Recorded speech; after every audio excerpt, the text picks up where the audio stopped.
The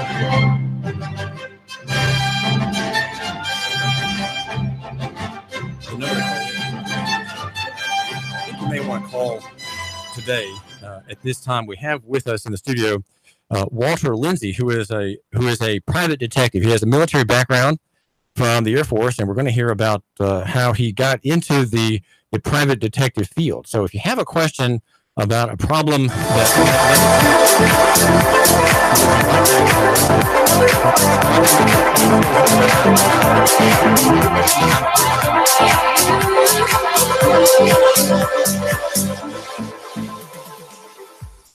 And this is David Toulis. The number is 800-8949. That's 800-8949. Walter Lindsey runs Unity 1 East, which is a private detective service and security.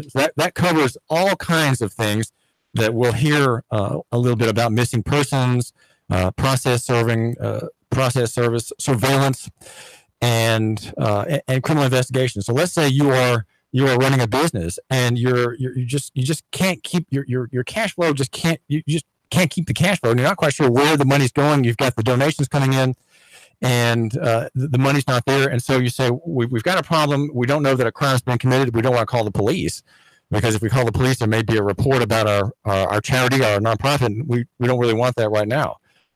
So we probably need to engage a private detective. There was a story on this very point just last week, and a woman named Gwen Lively was given a 3-year sentence after having shown to have stolen $394,000 from a Chattanooga Christian missionary organization.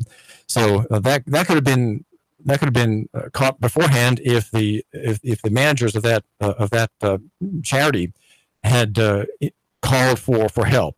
And now the woman, she is going into prison, but she's been paying back. She got a job at a local dealership, and she's already paid back $2,000 of the amount she took. But there could have been altogether a smaller take had the manager said, we've got a problem, we're not sure exactly what it is. The accountant's not giving us any red flags. What do we need to do? And so Gwen Lively was caught at some point. These things often end up imploding anyway. But Walter Lindsey is in his firm Unity 1 East are people who work in this field. So Walter, tell my listener a little bit about yourself, how it is you came into the private detective field. Well, I'm an Air Force veteran. I was an agent with the Air Force Office of Special Investigations. I decided to leave the Air Force in 2001. But I had a passion for the investigations field, so I started a PI company in 2006 here in Chattanooga. We had a security services started in 2015. So I just have a passion for doing this type of work. I love helping people. I hate seeing people victimized. So that's what actually prompted me to get into OSI. Well, was there a particular instance or occasion or circumstance that sort of was the deciding factor in I'm going to do this as a business when I leave the Air Force? What were the details of your life at that point that pushed you in the direction of starting a business? Well, actually, when I got out of the Air Force, my intention was to work in corporate security. I actually got a job as a market manager with Cigna Healthcare, and after a market manager, what is that? We were security. No, it was actually insurance. But I was going to work into corporate security for the insurance company. The market manager was just in charge of certain things within the insurance company itself. But after working in corporate security in the corporate world, I decided to start my own business, and because I couldn't do what I wanted to do as far as helping people. You were just not personally satisfied with doing white collar paper shuffling in an insurance company. Correct. Well, did you while you were at the insurance company, did you apply for a security position, or did you make noise in the direction of, hey, I'm an underused asset in your business. Can I talk about my getting promoted to this other department? Well, actually, this was in 2001. May 2001 is when I got the job. September 2001, 9/11 hit. The insurance company started laying people off. I was the last hired, first one to go. Okay, so you were on the market. You were in the open labor market in Chattanooga. Well, what happened then? I decided to try my hand at a few different things, but that just wasn't my passion. I loved helping people. I loved the investigations aspect of everything. Being able to sit with someone and find out what the problems are and develop a plan on how out to solve the problem, get them answers that they need. Well, often people don't know what their problems are in your field, right? I mean, aren't you the one to say, hey, there's a problem? How do people find you, or what is their perspective when they call Unity One East, the detective services? Well, people know what they want. They don't necessarily know what they need. So they will call me what they want. We'll sit down and do an assessment on everything surrounding their case and figure out what they actually need. And sometimes they agree with it, sometimes they don't. But I try to tell them that everything that you want is not always good for you. Be specific. Give an example of what you mean by that. What you want is not always good for you. Well, we work a lot of domestic investigations, cheating spouses and things like that. And we'll sit with the husband or spouse or a wife, and they'll say, this is what I want. But you don't always need that. Without going into too much detail, some people they think that they need a certain thing to prove their case. And that's not necessarily the case. And we try to tell them that because we try to save money as well. We know that our service is kind of expensive at times, and we want to do all that we can to mitigate the amount of money that you actually spend. So you provide a service to the minimum to meet the requirement, some legal requirement, perhaps. Exactly. Or like when you mentioned domestic cases, so you're talking about pending divorces, right? There's maybe a well-to-do couple. There are a lot of assets involved, houses, boats, and mutual funds, and so so someone is able to afford hiring Unity One East. And what's the point of the investigation? To show that someone's cheating and that there's cause for divorce, or we're in a no-fault divorce state?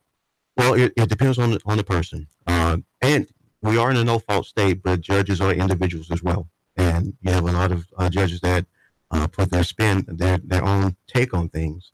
And sometimes it helps, sometimes it doesn't. But what happens when a person calls me, we work for the pre-divorce person. We work for post-divorce child custody issues. With the pre-divorce cases, we're looking for assets hidden or otherwise. And of course, the cheating spouse, which is a staple of the PI field. Not necessarily proud of it, but that's what we do. And we just try to provide answers to the person that's asking the question. So in the cheating spouse field, Walter Lindsey of Unity One East, the customer says, is my wife cheating on me? I just need to know if I can trust her. And that's really all he wants to know. And you say, okay, well, for this amount, we'll have an answer for you in 10 days. And that would be because you're following the spouse, right? Correct. And what I say, we can't guarantee anything. I won't give you a time frame because let's say that, worst case scenario, your spouse is having an affair. They follow them for 10 days, but the person they're having an affair with is out of town. And we catch nothing. So we can't put a time frame on it. We'll just tell you what we have at a certain point in time, and you decide whether we keep going or terminate it at that time. Well, you mentioned on your website, Walter Lindsey, that you do background checks. Can't my listener just pay the TBI for a background report on someone, or how does what does that involve? They can. We have a more personal touch. We sit down and find out exactly what you need. Actually, I have a funny story about a background check. A young lady was getting married within a week of actually coming to us to do a background check on an individual. We did a background check on an individual that she was about to marry within a week and found out that individual was already married with a family in the Midwest. She was a little shocked about that and subsequently called the wedding off. Well, what about missing persons? There you're finding a missing family, as it were, but also someone, a wife, or a teenage son, or a daughter gone off to Denver or Colorado for college. The parents are here in the Chattanooga area. And suddenly that child is not responsive, not answering the phone. The neighbors say, well, she moved out, so we have a missing persons. What are those stories like? Those are a little bit more in depth and costly too, unfortunately, because you have not a whole lot to go on. You sit and talk to the parent who's going to be extremely emotional, given the fact that the child or loved one is missing.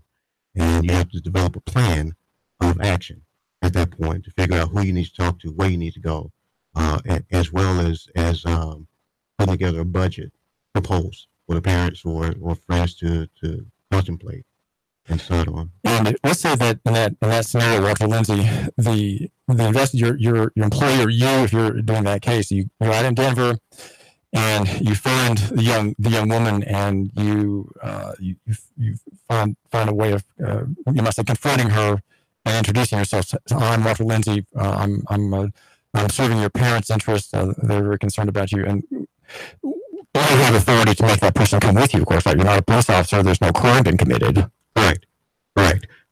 First off, when we take on a case, we need to make sure that the people that are hiring us have the best intentions, and they're not doing it for nefarious reasons. So we'll do a background check on our clients as well to make sure that what they're telling us is as close to the truth as possible. Once we find that the missing person, we will introduce ourselves, talk to them, and tell them what we were hired for, and see if they're willing to make contact with our clients. Most of the cases you handle of that kind of missing persons kind in the Chattanooga area? Well, it originates here, but people don't normally stay in the Chattanooga area. They go from all parts of the country. So you've been to California for a missing persons case? I've been to California, almost every state in the union, and overseas. How many people work for you, Lindsey? I have 11 employees right now. Mostly former military? Former police officers, military. We have a couple of prison guards and bondsmen, believe it or not. Are there women who work in this field as well? I also have the picture that these are men, but that's probably not the case.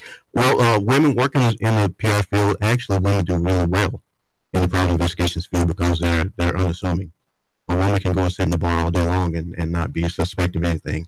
If I go in, people are going to look at me from the time I enter to the time I leave. So it works out pretty well. We have 3 women on staff right now. Looking to add more because, as I said, they do really well in the profession. Well, since we are a program, Lindsey, that likes to help people, tell my listener right quick what the qualifications are for, you're looking for female workers in the investigation for what is an ideal background that she would want to have? Well, any type of law enforcement is always good, but it's not necessary. What I like to do, I like to take a person and mold them. If you have a desire to do the work, I'll teach you how to do it. So all that's really necessary is the desire to learn. So maybe just someone who has a great sense of curiosity, ask good questions. Right? So maybe a reporter with a reporting background or a writing background. Yes, that would be excellent. Maybe an English major, or articulate. You understand how people interact. Yes, as long as she doesn't correct my papers. Well, now what about expansion of your business? You're Unity One East because you are the east side of another business with the same name. What is the other Unity One about? Unity One West, I guess. And what about say a little bit about the marketplace and how you compete in business, Walter? Unity One Inc. Was the brainchild of an OSI buddy of mine. He was in the Air Force Office of Special Investigations with me. He moved to Vegas. I moved here. He started the company out there, and I decided to start a company here. We named it the same thing because we planned on taking over the country from the east to the west.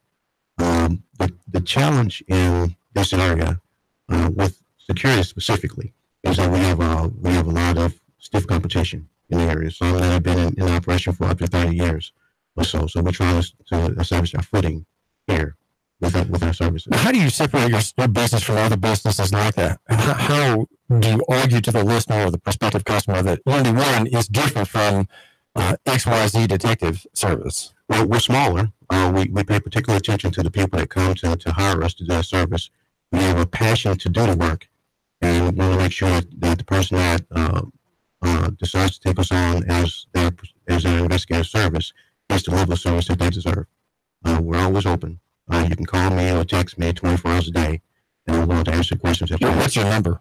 My number is 423-475-6206. Our website is unityoneeast.com. Well, you mentioned also on your website that one line of service is searching for witnesses. What is that like? Can you tell about a recent case maybe where we're looking for a witness and either found or didn't find this person?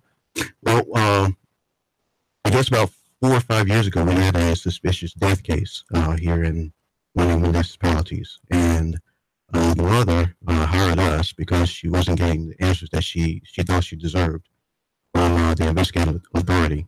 And we sat down with her and found out all the friends and acquaintances and everyone else of her son, and we went about trying to find them. And how we do that is talk to the person that is closest to the person that was deceased, and start getting information from her and find out who his friends were and then we try to track them down. Some were in town, some weren't. If they weren't in town, we would actually contact an investigator in the area that they were in. Unless our client says, I want you to go. We try to minimize, of course, the travel fees and everything else to try to get the answers. This is David Tools. We're at 927. Thanks for tuning in. The number to call is 800-8949. If you have a question for private investigator Walter Lindsey, do call 800-8949. That's 800-8949. We're brought to you by yournews.com. That's yournews.com. And David Tools here, I argue for near over far, small over big, and simple over complex. It's called local economy. Local economy. And the footnotes at 5-point type in Helvetica font, the neutral font without blades on it, without any serifs on the letters. So you have personal is better than corporate, and physical than abstract. I argue that you should love your neighbor and buy local. You say, Walter Lindsey of Unity 1 East Detective Agency, that there's a lot of competition. And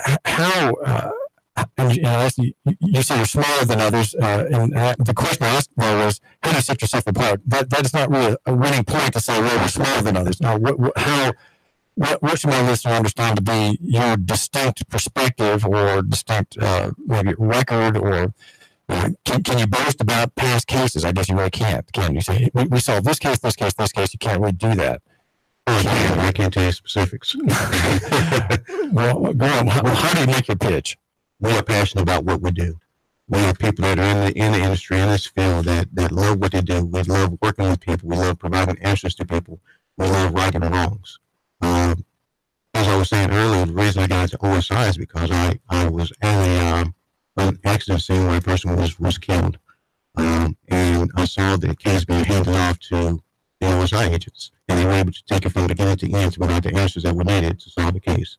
And that's what I said I wanted to do. I wanted to be the answer man for anyone that had questions concerning their livelihood, concerning life-affecting events that happen to them. So that's what Unity 1 East does. We provide the answers to those that employ us with a passion for doing it each and every time, every day. Well, we mentioned the story in the Chattanoogan.com last week about a woman named Gwen Lively, who is being sentenced to 3 years in federal prison for stealing $394,000 from Titus International from her boss, Fred Bennett. Are there a lot of, let's say, white-collar cases or corporate intelligence cases that you look at? What kind of work have you done in, let's say, due diligence or maybe corporate pilfering? Well, there's one case that was doing the safety. We worked on a veracity case for an employer with an outside sales team, and they were concerned about the salesperson not actually doing the work that he was charging for. So we conducted surveillance investigation on this individual and actually followed him to a gun store here in town where he purchased a gun and went back to work, left the gun in his car. But what his intentions were, and that was actually a company violation to have a weapon on company property. The company found out about it and they terminated the employee. And then we would go in and actually provide security for them during a certain period of time because they didn't want that person coming back and causing them any harm. So I understand. So the thinking was that this employee, the salesman who bought the gun on firing, may think, well, I might use my weapon in anger. Right? Yes, we actually had a case 2 weeks ago where an individual was fired and told his employer that I'm coming to get you. So they called us up and we actually provided security for them. So that would be a uniformed man, right? That would be a uniformed man, yes. Not someone who looks like a security man, maybe has a pistol. Yes. And a phone or a walkie-talkie. Well, now you're wearing a black sports shirt with your logo on it. How do you dress when you're on the job, Walter? I have a uniform on with a badge and a weapon on my side. Do you ever wear a suit and tie? And well, it depends on the case. We do executive protection as well. Executive protection is I liken it to Secret Service for the private individual. A person that is faced with a threat against that person, or just wants protection where they are traveling, going to malls or going to social events or whatever else.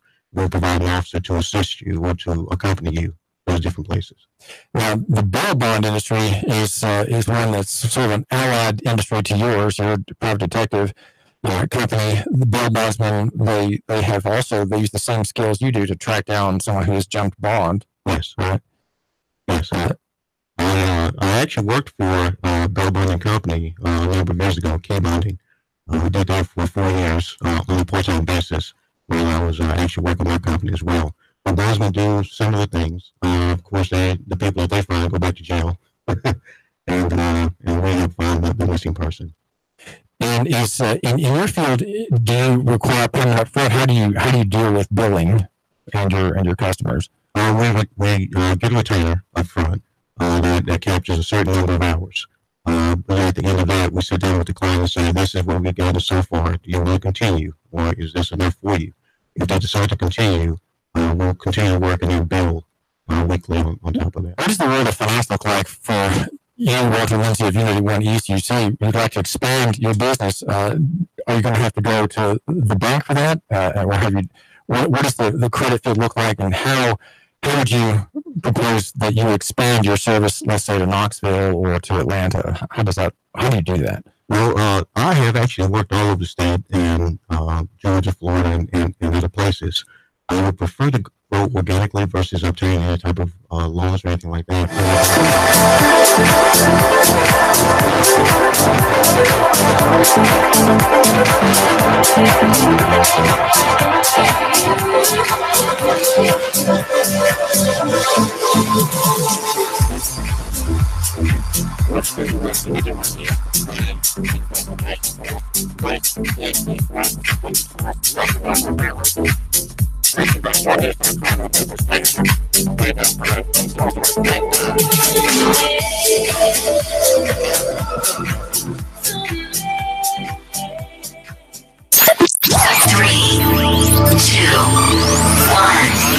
Chattanooga Radio, Digital FM 95.3 HD4, 92.7 FM's News Now. Bradley County Deputy Dale Liner has been reprimanded. Jermichael Parks claims that Liner threatened him with arrest and threatened to break his expletive arms if he didn't stop filming an arrest outside a gas station in Bradley County. An official statement from the Bradley County Sheriff's Office says that Liner's conduct was unprofessional. Bradley County Sheriff's Office deputies reportedly snatched away Mr. Parks' phone and threatened him after he filmed. 21-year-old Aaron Biddle was found dead, shot to death on Basswood Drive, and the police have made an arrest in this case. 23-year-old Jadarius Knox was already known to Chattanooga officers. He was taken into custody. Investigators say there was a struggle at the scene before Mr. Biddle's death. Jaywalking turned deadly on Hickson Pike. Reports say that a Ford F-150 was traveling along Hickson Pike when it hit a pedestrian who was pronounced dead shortly after. The driver not charged. Russell Stroud, Nooga Radio News Talk 92.7 Action News Now.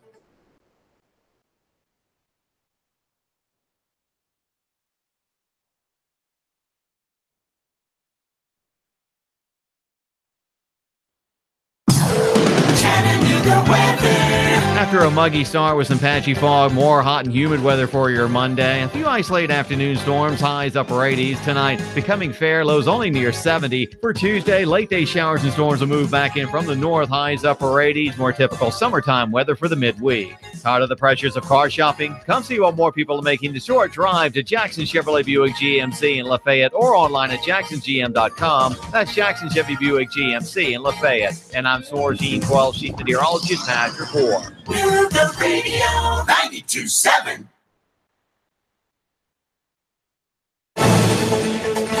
WPLZ HD4 Ottawa, W224AZ Chattanooga. Serving Chattanooga. Broadcasting live from the center of the universe, the Tennessee Valley's most listened to news talk station. Nooga Radio 92.7. This is CBS News on the Hour, presented by Liberty Mutual Insurance. I'm Jim Taylor, upbeat about the summit. President Trump is going into this meeting with confidence, a positive attitude, and eagerness for real progress. He has made it clear that if Kim Jong-un denuclearizes, there is a brighter future for North Korea. Secretary of State Mike Pompeo in Singapore, where 11 hours from now, President Trump and Kim Jong-un are scheduled to sit down for a face-to-face. The president has said he'll know in the first minute whether Kim Jong-un has the right attitude, the willingness to reach a deal. He'll have the chance to size Kim up as he meets with the dictator one-on-one. At first, only their interpreters will be with them in the room. As CBS News correspondent Stephen Portnoy, also in Singapore, his colleague Ben Tracy. The North Korean state media today reporting that they are going to talk about serious things, including what they call a peacekeeping mechanism for the Korean Peninsula, as well as denuclearization. To protect the high-profile diplomatic event, Singapore enlisting the help of its fearsome Nepalese fighters, an elite team of Gurkha police officers proficient in the use of large curved knives. High drama on the high seas. CBS's Vicki Barker live now with the latest on the plight of hundreds of migrants adrift in the Mediterranean. After Italy and Malta refused, Spain now says it will take the rescue ship carrying more than 600 men, women, and children. The absolute priority has to be saving lives. The UN's Charles Yaxley. The political conversations about who has responsibility, they're discussions that can and should happen afterwards. But those discussions increasingly rancorous, with Italy's right-wing government resisting taking in any more migrants. Jim? Raging wildfires advancing toward Durango, Colorado. Residents of more than 2,000 homes evacuated. It's scary for the fact of we don't know how long it's going to last. And more than 600 homes swallowed by molten lava in Hawaii now. I've lost my income. My